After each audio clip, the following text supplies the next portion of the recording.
That was when Lee became Lee, when she had the courage and the strength to, against all odds, get herself to the front line of Europe and to document the hidden truth of the atrocities of the Nazi regime for female readers of British Vogue. I mean, I just had to tell that story. Vous devez être Lee Miller. Les tout court suffira. Nous n'envoyons pas les femmes sur le front. C'est un problème, parce que je suis ici.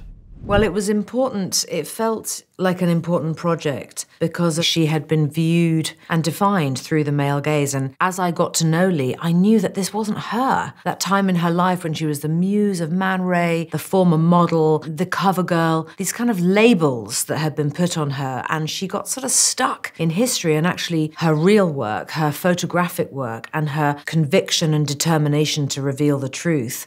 That was when Lee became Lee. That was the most defining decade of her life. We tried really hard to make the film and to tell this story with the same amount of passion and compassion that Lee had. She was an incredibly kind person, and even though she herself had experienced a terrible trauma as a child, she didn't let that define how she lived, and she didn't let it define how she saw the world and how she thought.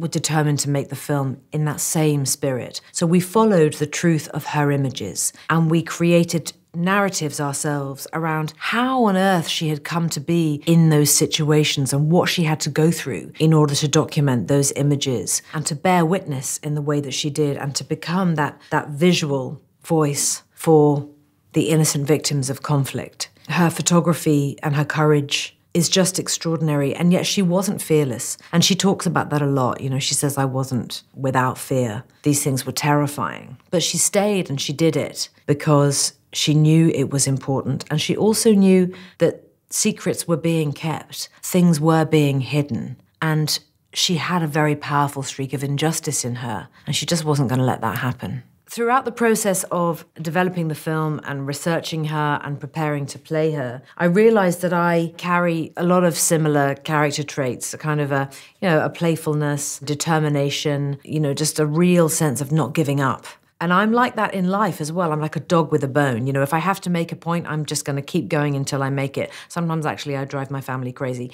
But I am very like that. And also just recognizing that life is short and life is precious. And we have one opportunity to live it and to make the best of things. And that's what Lee did. And I am very much like that too.